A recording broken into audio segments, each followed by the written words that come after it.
भारतीय वायुसेना आईएएफ का प्रतिष्ठित MiG-21 लड़ाकू विमान, जिसे कभी भारतीय आसमान का गौरव और 6 दशकों से भी अधिक समय तक भरोसेमंद प्रहरी माना जाता था, 26 सितंबर 2025 को परिचालन सेवा से ऑफिशियली रिटायर हो रहा है।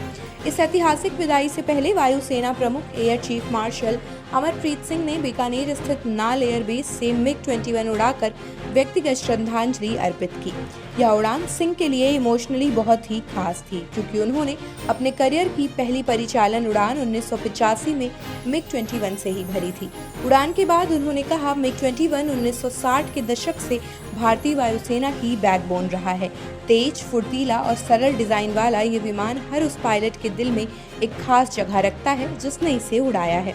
वायुसेना के प्रवक्ता विंग कमांडर जयदीप सिंह के अनुसार MiG-21 ने 1963 में सेवा में प्रवेश किया था। चंडीगढ़ स्थित नंबर 28 स्क्वाड्रन इसे संचालित करने वाला पहला स्क्वाड्रन बना।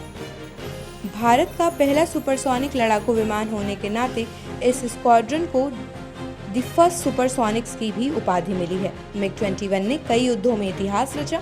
1965 के युद्ध में इसकी महत्वपूर्ण भूमिका रही और 1971 के भारत-पाक संघर्ष में इसने निर्णायक हमले किए। 14 दिसंबर 1971 को MiG-21 विमानों ने ढाका स्थित गवर्नर हाउस पर बमबारी की, जिसके बाद अगले दिन गवर्नर को इस्तीफा देना पड़ा। 48 घंटे के भीतर पाकिस्तान ने आत्मसमर्पण कर दिया और 93,000 पाकिस्तानी सैनिकों ने भारतीय सेना के सामने हथियार डाल दिए। प्रवक्ता ने कहा, यह युद्ध का निर्णायक मोड़ था और MiG-21 की भूमिका काफी हिस्टोरिक थी। विंग कमांडर जयदीप सिंह, जिन्होंने स्वयं इस विमान को उड़ाया है, उन्होंने इसे याद करते हुए कहा, 1971 में F-104 स्टार फाइटर को मार गिराने से लेकर हाल ही के वर्षों में F-16 को चुनौती देने तक MiG-21 की विरासत अद्वितीय है। पीढ़ी दर पीढ़ी भारतीय पायलटों ने इसे उड़ाया है।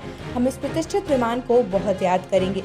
दुनिया भर में सबसे लंबे समय तक सेवा देने वाले सुपरसोनिक जेट के रूप में मान्यता प्राप्त MiG-21 ने न केवल भारत की सुरक्षा ढाल प्रदान की, बल्कि कई युद्ध भूमि पर विजय की नींव भी रखी। हालांकि इसकी विरासत दुखद घटनाओं से भी जुड़ी रही है।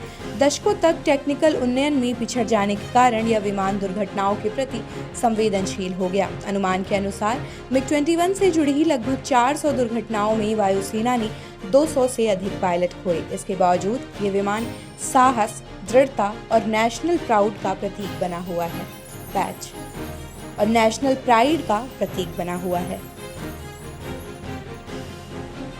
आप देख रहे हैं सौगंध टीवी, सौगंध वतन की।